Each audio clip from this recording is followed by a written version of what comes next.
Hello আমার প্রিয় পরিবার, কেমন আছো সকলে? আশা করি ভালো আছো, সুস্থ আছো। আসসালামু আলাইকুম। উত্তর দিনাজপুর জেলার ছোট্ট একটি গ্রাম থেকে আমি পায়েল। আমার নতুন একটি ছোট্ট ব্লগে আপনাদের সকলকে জানাই অনেক অনেক ভালোবাসা, অনেক স্বাগত। তো সকাল সকাল বেলায় দেখুন ভাত বসিয়ে দিচ্ছি, কারণ বরমশাই তো খেয়ে বেরোবে, তাই না? তো সকালবেলা উঠেই কলপাড়ে চলে এসেছি চাল নিয়ে। আর এই যে বাবা দেখছেন রোদ্রে বেলা রোদ্রে বসে বেশ ভালো মতো কিন্তু মুড়ি মাখা খাচ্ছে। আর প্রতিদিন কিন্তু মা কিন্তু সুন্দর করে মুড়িটা মেখে দেয়। তো চলুন, আমার এখানে চাল ধোয়া তো কমপ্লিট। দাঁড়ান দাঁড়ান, এবার বাড়ি গিয়ে ঘরে গিয়ে ভাতটা বসিয়ে দিই। আর এদিকে দেখছেন এই যে মা তার কালো লালুর খাবার দিতেই সারাদিন কেটে যায়। তো আমি আবার এখন কাপড় দেবো, ভাতটা বসিয়ে চলে আসলাম। এসে দেখি কলপাড়ে এত লেবু পাতা পড়েছে, যে ফুলগুলো পড়েছে, যে কি বলবো। তাই ঝাঁটাটা নিয়ে এসে বেশ পরিষ্কার করে ভালো মতো করে ঝাড় দিয়ে দিলাম, জানেন।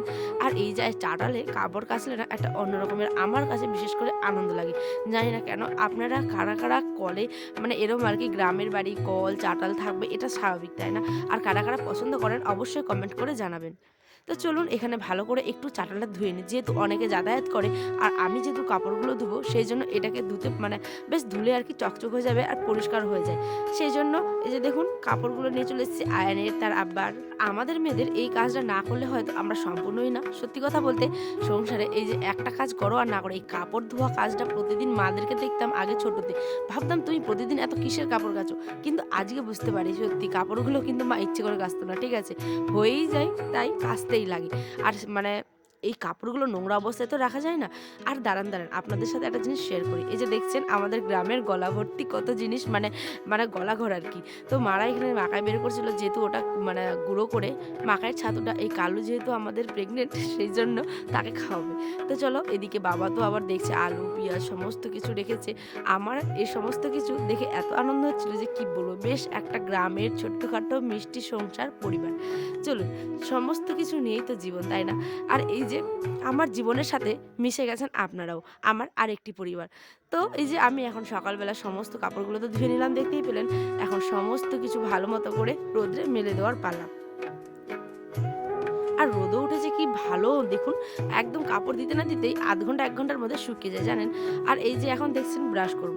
দাঁড়ান দাঁড়ান, এখানে দেখছি মা আবার গেট লাগাতে পারছিল না, তো বাবাকে ডাকছিল। তা আমি বললাম যে তুমিই পারবি। দেখো লাস্টে চেষ্টা করতে করতে ঠিক পেরে গেছে। আর আমি এখানে ব্রাশটা করে নিলাম, বেশ ভালো মতো করে মুখ চোখগুলো ধুয়ে নিচ্ছি। জানেন এই সকালবেলা হাত মুখটা না ধুলে না একদম ১১টা থেকে ১২টা বেজে যায় হাত মুখ ধুতে। তাই আগে সমস্ত কাজ কিছু করেছি, আর কিছুটা পরেই আর কি হাত মুখটা ধুয়ে নিলাম, যেহেতু আজকে আমার শাশুড়ি মা বানাচ্ছিলেন হচ্ছে চিটা রুটি। কে কে ভালোবাসেন অবশ্যই কমেন্ট করে জানাবেন তো।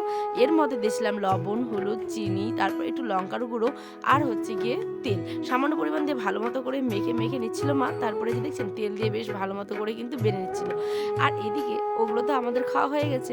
আর এখানে আয়ান শোনার জন্য করে দিয়েছিলাম হচ্ছে কি সুজি। সকালবেলাটা সে কিন্তু এটাই খায়, আর এত আনন্দ হচ্ছিল দেখছেন। আর তার সাথে যে তার ট্রাক্টরটাকে নিয়ে বসেছে, ওর খেলনাটাকে। ঘরে বাইরে কিছু কিছু কাজ তো কমপ্লিট করেছি। আমি সে সমস্ত কিছু আর দেখাতে পারিনি, যেহেতু আমার ফোনে তো চার্জ ছিল না, সেই জন্য চার্জে দিয়েছিলাম। আর এখন দেখছেন এই যে ভালো মতো করে বিছানাটাকে গুছিয়ে নিচ্ছি। চলুন এরপরে রান্নাবাড়ি বসিয়ে দিই। আয়নার আব্বা এনেছিল হচ্ছে গিয়ে বাজার থেকে মাংস।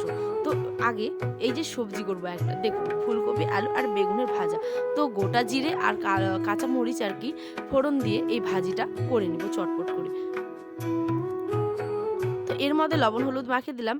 আর এদিকে কিন্তু মাংসের জন্য আলুটাকেও বেশ ভালো মতো করে লবণ হলুদ দিয়ে ভাজা ভাজা করে নেব, কারণ মাংসতে আলু না দিলে কেমন জানি একটা ফাঁকা ফাঁকা লাগে, তাই না? আর আমার আবার কষা মাংস খেতে কেমন জানি ভালোই লাগে না। আমার আলু দিলে মাংসে মন প্রাণ সমস্তটাই ভালো লাগে, জানেন, ভরে যায় এক কথায়। কারণ মাংসের ঝোল আর আলু দিয়ে কিন্তু অর্ধেকটা ভাত খাওয়া হয়ে যাবে, জানেন। তো চলুন এদিকে পেঁয়াজটাকেও ভেজে নিয়েছি ভালো মতো করে, আর জিরে বাটা আদা বাটা রসুন বাটা, এটা তো নতুন করে আর কিছু বলার নেই, আমরা প্রত্যেকে জানি যে মাংসে কী কী দিতে হয়। তো সেই সমস্ত কিছু দিয়েই ভালো করে মাংসটাকে কষিয়ে নিচ্ছিলাম।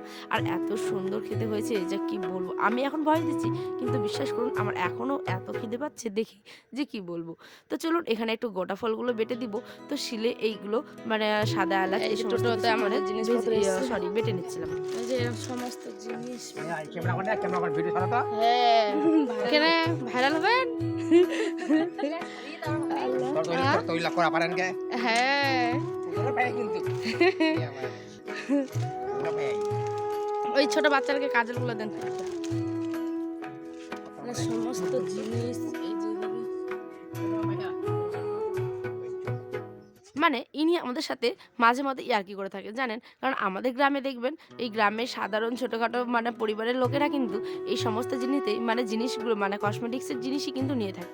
তো চলুন আমি এখানে একটা ক্লিপ নিয়েছি আর আয়নের জন্য নিয়েছিলাম জাস্ট একটা কাজল, সে সমস্ত কিছু আপনাদেরকে পরের দিন ভিডিওতে দেখাবো। তো দেখুন মাও কিন্তু এখানে বালা নিচ্ছিল, যেহেতু সামনে আসছে বিয়ে, ওই যে গত ভিডিওগুলোতে দেখেছিলেন বিয়ের কার্ড আসছে নতুন বাড়িতে বলেছিলাম।